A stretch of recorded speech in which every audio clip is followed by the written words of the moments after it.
everybody. Today we're going to be talking about creating characters and giving them a story.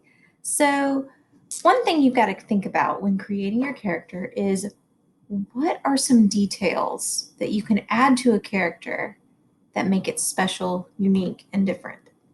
So, one thing to consider is what is the first thing I think about that character when I look at it.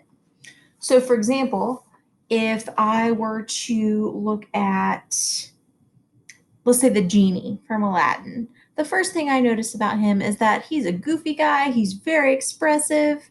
I can tell that he just likes to have a good time, that he's big and strong because he's got that big upper body, but he's also very good at flying around and just doing his own thing. And I can tell all of those things just by looking at his characteristics. So, first, you got to think about what kind of character do you want to create? Is it someone big, strong, powerful? Is it someone smaller and meek? Is it somebody who you don't want to mess with? Is it someone you want to be a friend with? So think about what kind of characteristics you can make for the character you're going for. So I have an idea for a character who doesn't look intimidating, but actually has some underlying secret powers. And I want to make it kind of a creature rather than a person because drawing people is kind of difficult for me. And I think it'd be kind of fun to come up with my own little critter, sort of Pokemon style. So, what's something really non-threatening that I could draw somewhat easily in a variety of ways? Maybe, I think I'm going to do a turtle. Okay, but a kind of a different turtle. So I know kind of sort of what I want my turtle to look like. So I'm going to give him a basic shape. Easy peasy lemon squeezy. And this is what my little turtle guy is going to look like normally. Pretty happy-go-lucky. And you know what? I'm going to give him a little top hat.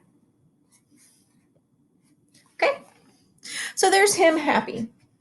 But when I'm creating a character, especially one for a visual story, like for a picture book or a comic, I've got to be able to make sure that I can draw that character a variety of ways, using different emotions, different actions. Is he standing, running, sleeping?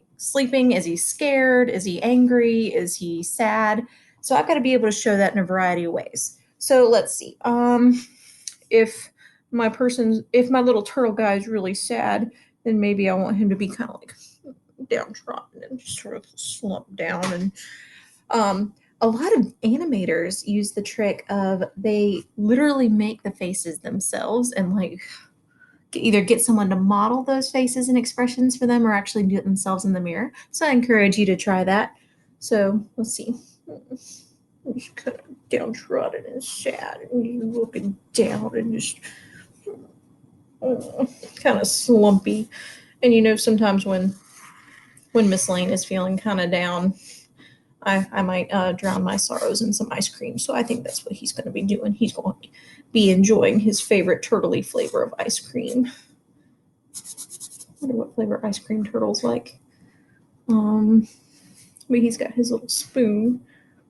And he's just kind of sad. Just pouting and sad. So I'm wondering, forgot his hat.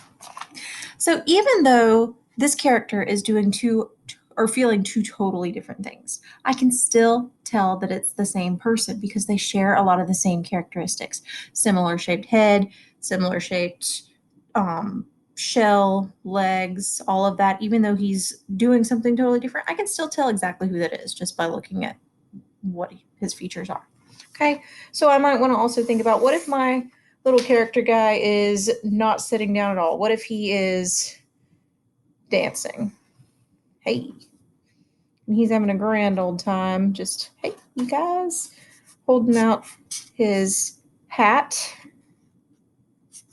Because I haven't really drawn him standing yet, so let's try that. And his little dancing cane. Like an old vaudeville show.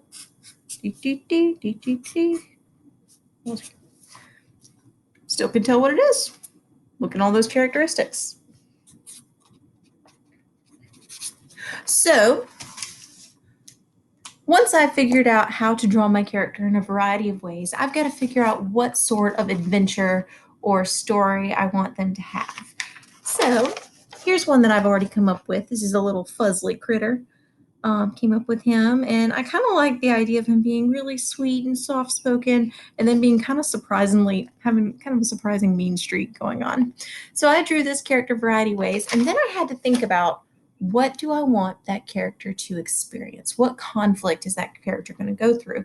Maybe he's just walking through a forest and all of a sudden he stubs his toe and gets really mad, or maybe he wants to go to his friend's birthday party and then his invitation gets lost in the mail, so he's really sad or whatever. But I finally came up with a story about Fuzzly. And little Fuzzly is just walking down the street one day having a grand old time when he spots a cupcake, but another scary monster wants to eat the cupcake instead. So I did a rough draft of how I wanted that story to be. I wanted this one to be a comic story. You might want a picture book or a wordless book. So that was my rough draft. And then when I figured out exactly how I wanted my story to be, I went back, I made any changes that I needed to make the story even better. I created a final draft and added some color. So you'll see that you can kind of tell what's going on in each panel. You can still tell that this is the same character, even though it's doing different things, because it's got the same sort of attributes. Okay? And you may want to do that with multiple characters. Like I've got 2 characters in this story, and I need to be able to show them both in a variety of ways. So I encourage you to think about several things. For one thing, what makes your character special? How is it different and unique? What does that character need? So whether it's power, an ability, a way to solve a problem. What do you think about when you look at it, like the first thing you look at it? What's that character's first impression? Not only to you, but to others. It's important to share your work and kind of get outside input. And then what is going to happen to that character? What is its story going to be? So I encourage you to create your own characters and give them a unique story. And I would love to see what you create.